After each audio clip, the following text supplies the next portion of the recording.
سەردەمی پارتی دموکرات بە سەردەمی با بڵێن پەرەسەندنی ئابووری و کۆمەڵایەتی و سیاسی لە مێژووی تورکیای هاوچەرخ دادەنرێتن.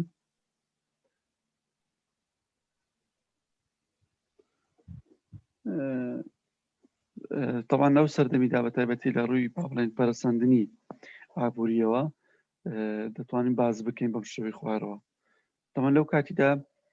لە دوای شەڕی دووەمی جیهانی تورکیا سوودی وەرگرت لە بەخشینەکانی ترومان بۆ بژاندنەوەی ئابووری وەروەها بە تایبەتیش ئابووری کوشتوکاڵیەوە و یەکەم بەخشینەکانی ئەوەی کە ترومان سەرۆکی وڵاتە یەکگرتووەکانی ئەمریکا کە بۆ ئاوادانکردنەوەی وڵاتانی ئەوروپا بوو بە تایبەتی لە دوای شەڕی دووەمی جیهانی ئەو وەکو دەڵێ ئەو بەخشینانەیان ئەو پێ دەڵێن دۆنەرەکان یان بەخشەرەکان ئەو دۆنەشنیان کرد یان با بڵێن ئەو بەخشینیان کرد کەوا ئەوروپا ئەودام بکەنەوە. هەرچەندە ئێوە دەزانن کە تورکیا بەشداری شەڕی دووەمی جیهانی نەکرد بەڵکو گولێکی نەتەقان، بەڵام بۆ ئەو ئاسەوارانەی کەوا لە دوای شەڕی یەکەمی جیهانی و هەروەها شەڕی سەربەخۆی تورکەکان و شەڕەکانیان لەگەڵ یۆنانیەکان بە تایبەتی ڕۆژئاوای تورکیا کاولکارێکی زۆر ئەنجام درابوو. بۆیە ئەوان کە دواتریش بوونە بەشێک لە بەرەی ڕۆژئاوایان هاوپەیمانێتی ڕۆژئاوا کە خۆی بینیەوە لە دروستکردنی یان با بڵێن لە ڕاکردنی پەیمانی ناتۆ لە ساڵی 1940 دواتر لە ساڵی 1952 تورکیا داخلی ئەو پەیمانی باکووری ئەتلەسی بوو کە پێڵێن نەیتۆ. بەرحاڵ لەبەر ئەو هۆکارانی کە باسم کرد تورکیا با بڵێن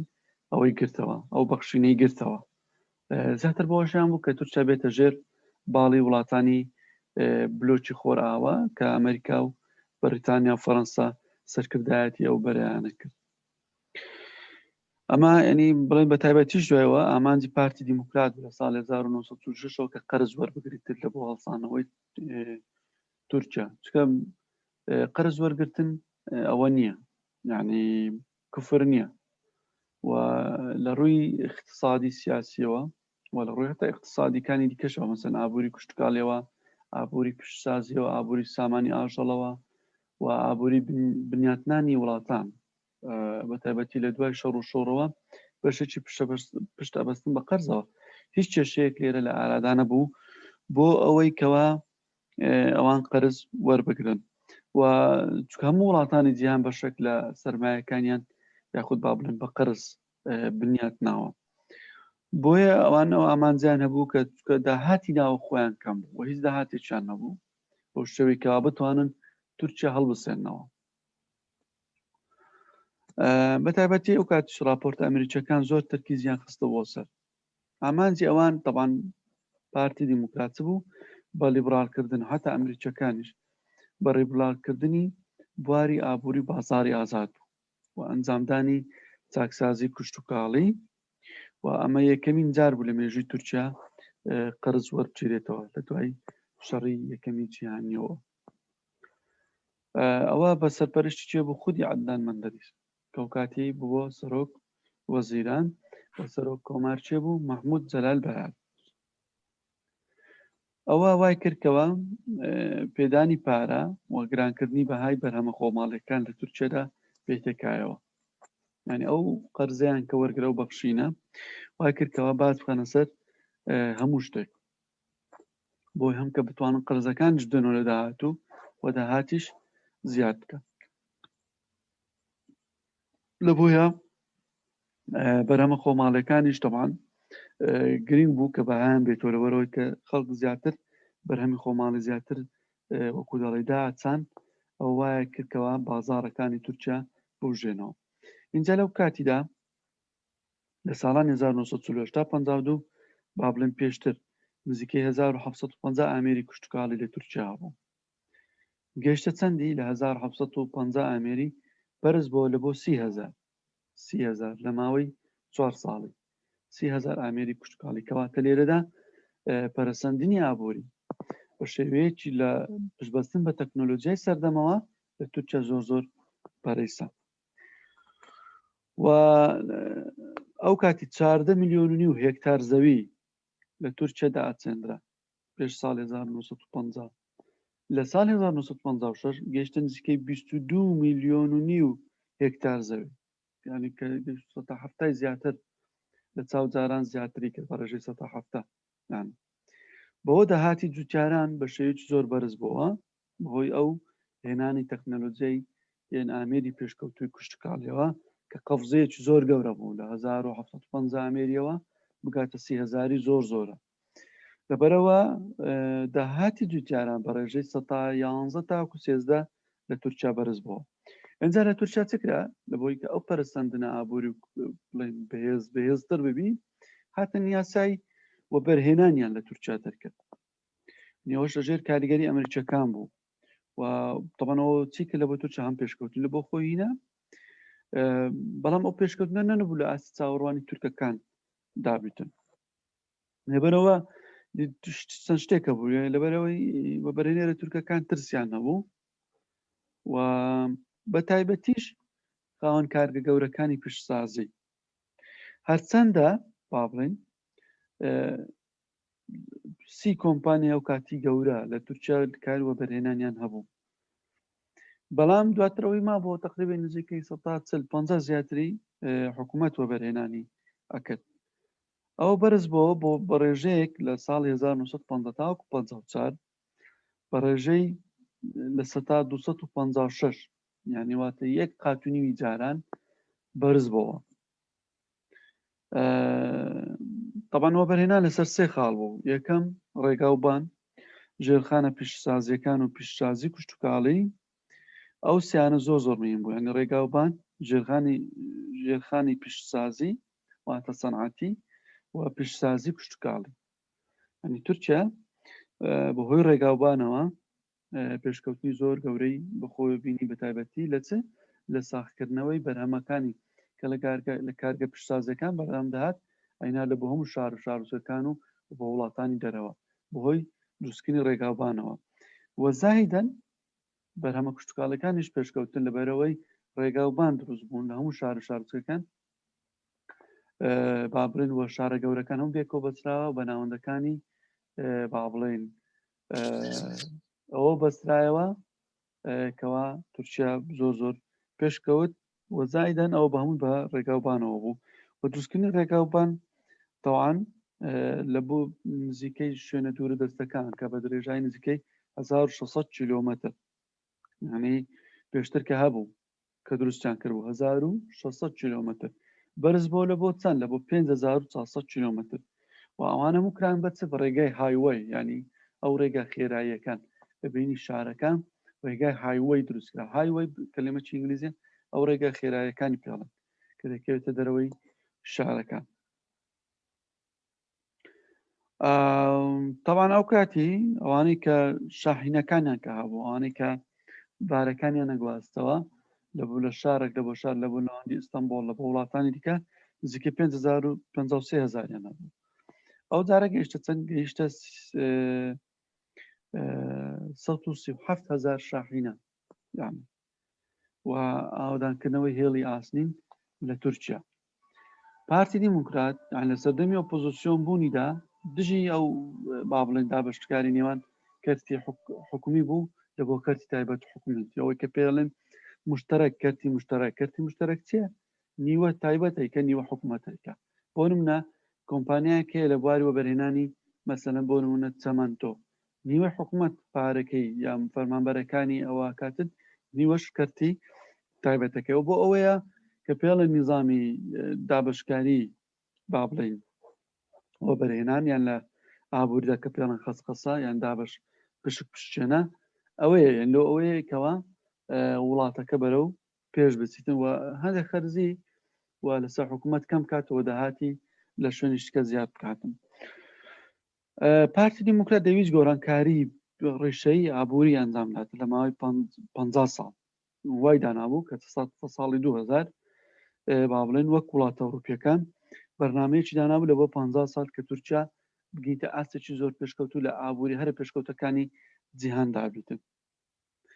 طبعا لێرەدا کێشەیەک کە بوو لە بنیاتی فکری پارتی دیموکرات لە تورکیادا، ئەو بنیاتی فکری بە تایبەتی لە بواری چاکسازی ئابووری و پەرستنی ئابووریدا ڕەنجدایەوە. ئەوە چ بوو؟ جیاوازی لە نێوان پەرستەندن و گەشەکردنی نەکرد، چکە زۆر گرنگە. ئەوەی کە پێڵێن دیڤلۆپمنت، ینی پەرستەندن، تەتەوەر، ینی پێویستی بە ژیانەوە هەیە، ینی ئەوەی کە بە ئینگلیزی پێڵێن ریڤایڤڵ، ینی پێویستی بە ژیانەوە هەیە، زیاد بە ڕوخبەرداکردنەوە لۆ چکە ئابووری تورکیا زۆر لاواز بوو. بێجگەلەوە بە سەر شەڕی جیهانی یەکەمدا کەوتە بوو، بە شەڕی دومی جیهانیش داکەوتەوە. لە شەڕی یەکەمی جیهانیدا بە دۆڕاوی، بە دابەشکردنی خاکەکەی، بە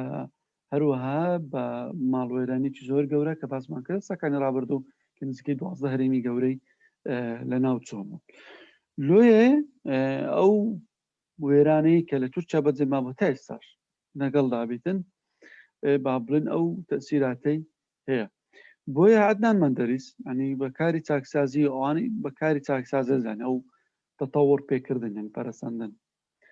و بۆیە پشتی بە ئەوەی بەست دەوڵەتگەرایی کە هەیە کە لە بنەماکانی فەلسەفەی کەمالیزم ئەمە باسمان کرد لە 6 بنەمایەکەی یەکەیە کە دەوڵەت هەموو شتە، دەوڵەت نیشانەی پێشکەوتنی زانستی و کۆمەڵایەتی و ئابووری و لە دەوڵەتەوە سەرپەرشتی هەموو شتێک کاتن. دەوڵەت مەسەلەن خوێندنە، پەروەردەیە، تەندروستیە، کوشت و کاڵە، کە دەڵێ دەوڵەتانی ئەو شتانەی مەبەستی ئەوەیە کە دەوڵەت خۆی سەرپەرشتێکە وە ئەگەر نەبیتن بە نیوەی لەگەڵ کەرتی تایبەتە. و هۆکارشتە لە شکستی ئەو پەرسەندی ئابووریەکە با بڵێن یان ڕاوەستانێکە نەبووە تەقەدوم، نەبوو پێشکەوتن، بەڵکو بەس بۆ پەرەسەندن، بۆچەوە هەموو بەرهێنەکان ئەوانی کە کرانە تووشە بە هۆکاری سیاسی یان پاڵنەری سیاسیان هەبوو، زۆربیان لە شوێنی نەگونجاویان لە کەرتی ناپێویست ئەو کاری وەبەرهێنانەکە بەسەرەن بۆ بوونە بە وەبەرهێنان لە چەوەندەری شەکر، کە ئەوە هیچ پێویستێک نەبوو لە بۆ تورکیا با بڵێن بۆ نمونە کە ئابوووریەکەی پێ هەڵبستیتەوە. ئەوەرەوە زۆر بوارەی دیکە هەبوو کە پێویستە کرد تورکیا یان ئەو کاتی سەردەمی پارتی دیموکرات لە تورکیا کاری بۆ بکاتن. بۆیە زۆرینەی خەڵک لە چاو ساڵانی پێشتر باشترتان لە ڕووی ژیانەوە باشتر بژاوبوون، حقەتە، و داهات و کرێ لە شارەکان زۆر ئەنیکەڵەکەی کردبوو و داهاتی خەڵک بەژەیەکی بەرچاو لەو دێ با بڵێن لە 1950 زیادی کرد وە کۆچی گونجەکان بۆ شارە گەورەکان دەستی کرد بوو کە لە بەرەوەی زۆربەی پیشسازیەکان و شارەکان کە بژانەوە خەڵک ڕووی لە شارەکان کرد و کە زۆریان لە کێڵگە کوشتکاڵیەکان و بەرهێنانیان ئەنجام دابوو. تقریبی ئەو کاتی نزیکەی 1 میلیۆن کەس لە گوندەکان هاتنە شارەکان کەەوە بەڕێژەی سەتادەی دانیشتوانی ئەو کاتەی تورکیاکە و سەتادەی دانیشتوانی شارەکان لە تورکیا زیاد بوو و کۆچی کرێکارەکان کارێکی مەسەلەن غەریب بوو، مەسەلەن ئەوە نەبوو با بڵێن شتێک بیتن کەوا نامۆ بیتن، بەڵکو شێوازەکەی گۆڕابوو و بەشێکیان کۆچیان بۆ شارە گەورەکان دەکرد بۆ کارکردن، دواتر بۆ کوشتکاڵی وەرزی دەگەڕانەوە گوندەکانیان. ئەو کۆچە بەردەوام بوو لە بینی شار و گوندەکان لەسەر بەپێی ئاستی داهات و بەپێی ڕەخسانی داهات بوو لە تورکیادا. بەشێکیان ئەوان دەمانەوە بەشێکی بەردەوام و هەبوو لە چواردەوری شارەکان دەمایە بۆ کارکردن لە کانەکانی خەڵ و زۆربیان کۆچیان بۆ کارگەکانی بۆ کۆچیان کە ئەنجامدا لە گوندەکان لە بۆ شارەکان، بێشێکی هەرە زۆریان بۆ کارگە پیشسازی پێشکەوتوەکان بوو و زۆربیان تەوان بەشێک لەوانش کاریان دەست نەکەوت لەبەرەوەی ژمارەکەیان زۆر بووە، زۆر بەشان ئامادە نەکرابوون لە بۆ دەستی کاری پیشسازی کە پێویستی بە ڕاهێنان و بە ئەزموونکردنی چەند ساڵێ و زۆربەی ئەوانە کۆچیان دەکرد بە شێوەیەکی ناسایی خانوویان دروست دەکرد.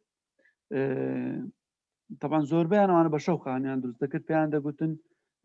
گێجە کۆندۆس، یعنی ئەو خانیانێکەوە بە زیادەڕۆی شەوانی خانووی ئەو شەوانی کە بە زیادەڕۆی بنیات داون لە تورکیا پێیان دەگوتن گێجە ینی شەو،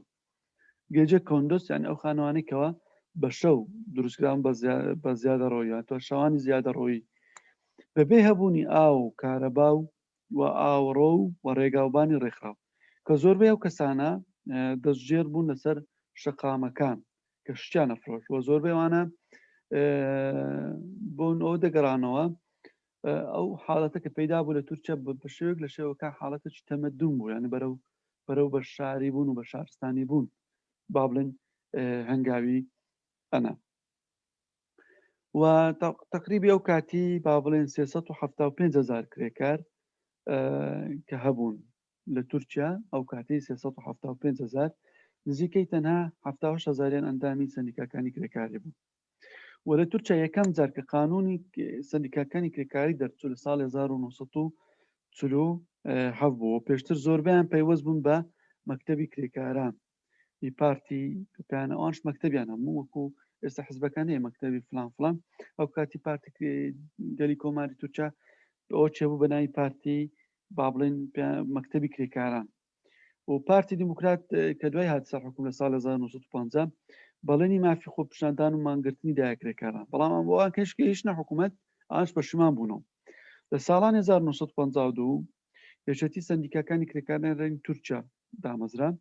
بەهاکاری و مانەوی مادی و مانەوی کۆنگرەی نێودەوڵەتی بۆ سەندیکاکانی کرێکارانی ئازاد بوو و داهاتەکەی تەوانە چ بوو لە غرامەی خاوەنکارەکان بوو کە دەچۆ سەر حسابی وەزارەتی کار لەوێشەوە دەچۆ سەر ئەو سەندیکاکانی کرێکاران کە لە تورکیا دامەزران دواتر پارتی دیموکرات لە ساڵی 1957 ئەوەشی نهێشت وەڕێ شوێنی توندی دانا بۆ کەمکردنەوەی پەیوەندی نێوان سەندیکاکانی کرێکاری و سەندیکا کرێکاریەکانی دەکار و پیشسازی و ڕێکخراوەکانی نێودەوڵەتی طبعا ئەو کاتیدا با بڵێن شتێک ڕوویدا لە تورکیا کە پێڵێن ڕووداوی چۆکۆرۆڤا جۆکۆرۆڤا ناوچەی ئەو ناوچەیەک بوو لە باشووری ئەدەنا بۆ زۆربەی کرێکارانی لە ناوچە چیاییەکان و پێدەشتەکانی باکووری سووریاوە داهاتن یانێ من ئێستا کە پێی دەڵێن با بڵێن کوردستانی ڕۆژاوا لێەوە کرێکارەوە گرا تەمان لەوێشەوە ئەوانە تەقینەوەیەک ڕوویدا با بڵێن زۆربەی کانەکانی خەڵوز و پیشسازی لێ بوون تاوتیکانەکانی خەڵوز خەڵکێکی زۆر لەوێ با بڵێن بوونە قوربانەی لە سەردەمی شەڕی کۆریا لە ساڵی 1950 لە تورکیادا کە دوایەوەی لە ساڵی 1952 چۆ ناو پەیمانی نەیتۆ لێک لەوانە بەهۆی ئەوەی شتێک لە تورکیا ڕوویدا کە پیشسازی با بڵێن بەرە تایبەتی لە کەتان زۆر گەرم بوو زۆر گران بوو لەبەرەوەی وڵاتی کۆریاش یەک لە وڵاتانە بوو لە هەناردەکاری با بڵێن کەتان بوو کە بۆ وڵاتانی جیهان بەهۆی شەڕەوە نەیتوانی بەڵام ئەوە گرانی کرد لەبەرەوەی نەیتوانیکەوە تورکیاش ئەوەی پڕ بکاتەوە تایبەتش لە پیشسازی با بڵێن جلوبەرێک دا نەیتوانی با بڵێن بە هەموو بازارەکانی جیهان لە جیاتی کۆریا وەکو بڵێ ڕووماڵ بکاتن پێشتە زۆربەی زەویەکان لە تورکیا با بڵێن کەدا چێندران زۆربەی ئەرمەنی و مسڕیەکان بوون ئەوانە تاوان لەبەر خاوەن زەویەکی زۆر متەوەتیش لە دەوڵەتی عوسمانیدا بە تایبەتیش دوای کە ئەرمەنیەکانمانەوە لە چوارچەوەی تورکیا هاوچەرخداوە دووە بەشی زۆرشان کە ڕۆژتن لە بۆ یۆناان و لە بۆ دەوڵەتی ئەرمەنستانی نوێ کە دروست بوو لەو کاتدا کێشە ئابوووریەکان کەڵەکە بوون لە تورکیادا یعنی کێشەی زۆر با بڵێن لە تورکیادا کەڵەکە ببوون بە تایبەتی یەکێ لە وڵاتە هەرە سەرچەکانی ئەو کاتە تورکیا لە ساڵانی 1940 تا 53 یەکێ لە وڵاتە سەرچەکانی هەناردەکاری گەنم و دانەوێڵە بوو و بەڵام ئەو پێشکەوتنانەی تورکیا لە ساڵی 1954 دیتر بەرەبەرە لە گەشانەوە ڕاوەستانوەتە لە پێشکەوتنی ئابووریدا لە پەرسەنی ئابووریدا بەرەبەرە پاشەکشەی پێوە دیار بوو لە هەندێک بەتایبەتی هەندێک کەردە و لەو کاتیدا بیریان کردەوە کە پەرەی زیاتر بە وە گەشەکردنی زیاتر بە کوشتکاڵی ئابووریدەن بەڕێگەی فراوانکردنی زەویەکان و دەرچاندنی زیاتری بەرهەمە کوشتکاڵیەکان کە کەش و هەوای تورکیا لەبار بوو بۆ ئەوە گەشەکردنە و ئەو کاتی با بڵێن لە ساڵ 1954 تا 55 گەشەکردنی ئابووری با بڵێن لە 13 دابەزی بۆ چوار زۆر بوو بەڕێژەیەک بوو کە زۆر کاریگەری دانا لەسەرەوەی کە عەرزی بازرگانی واتە کورتێنانی بازرگانی لە ساڵ 1955 بە 5,000 لە ساڵی 1950 زیاتر بوو. طبعاً ئەوە وای کردکەوە تورکیا بەرەو لاوازبوون بە تایبەتی لە بواری ئابووریەوە دیسان وەکو دەڵێ بەرەو پوکانەوە بڕواتن. طبعاً بەهۆی شوێنی ستاتیژی تورکیا لە ماوەی شەڕی ساردا کە لە دوای شەڕی دووەمی جیهانیەوە دەست پێ کرد تاکو ساڵ 1989 زۆر قەرزیانەدا تورکیا وڵاتانی ڕۆژئاوا و ببێ مەرج و بەخشینی ئابووریشی بەدەستدەینا بەخشینەوەیەکەوە پارەکەی ناداوە و قەرزی دەرەکی گەیشتە ئەو کاتی گەیشتن نزیکەی ملیار و نیوێک کە 1 لە 4 داهاتی ناوخۆی نەتەوەی تورکیاک و تاوان ئەو کاتی فکر کرایەوە لە دەوڵەتی تورکیا بیر لەسەر سەپاندنی باج لەسەر سامانەکان بەتایبەتی ئەوانەی کە دۆڵەمەند بوون سامانێکی زۆریان بەدەستی نابوو تا ئەوانەی دەوروبەری شارەکانش باجیان لێ وەربچێتن بەڵام ئەو زۆر جار بۆی احتیباراتی سیاسی لێخۆشبوون لە بۆ کەسانە دەرەچوو لەوە زۆرێکیان لە سەتا دوی داهاتەکانیان وەکو باج ئەدایە دەوڵەت و لێرەدا هەڵاوسانی دارایی لە ڕێژەی لە سەتا سێ زیادی کرد بۆ سەتا بیست لە ساڵی 1950 و بەهای لیرەی تورکی گەیشتە $2.80 یعنی پێشتر زۆر کەمتر بوو بە ڕێژەیەکەوە وا کردکەوتەمەەوەش بۆی ئەوەیەوە بۆی سیاسەتی حکوومەتی پارتی دیموکرات تایبەت بە ئاڵوگۆڕی دراوی بیانی و دواتریش بەتاوان لەلایەن سندوقی نەختینەی نێودەوڵەتی سزادرا بەکەمکردنەوەی بەهای لیرەی تورکی و بەخشینە داراییەکان و پیشسازەکانی تورکیا بەیان کەم کرایەوە بۆی کە ئەو هەڵاوسانە داراییە بە ڕێژەیەکی زۆر بوو بە 3 زۆر بەڵام حکوومەت پەنای بردە بەر قانونی چبەرگری نیشتیمانی کە لە ساڵی 1940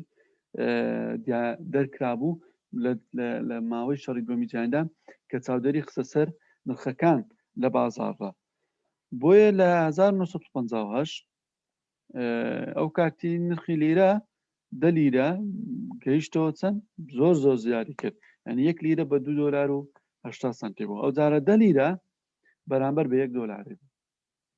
کەواتە لە ئاسەکی زۆرەوە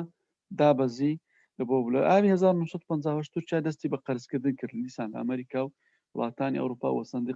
وە سندوقی یان با بڵێن سندوقی نەختینەی نێودەوڵەتی و خەزینەی دەوڵەت ئەو کاتی زۆر باش نەبوو لە سەردەمی پارتی دیموکرات و قەرزێکی زۆر و حەزێکی با بڵێن کورتێنانێکی زۆر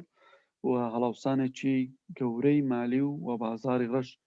با بڵێن مالی گرتە و بازاری ڕەش ئەوجار لە تورکیا لە ساختکردنەوەی بەرهەمەکاندا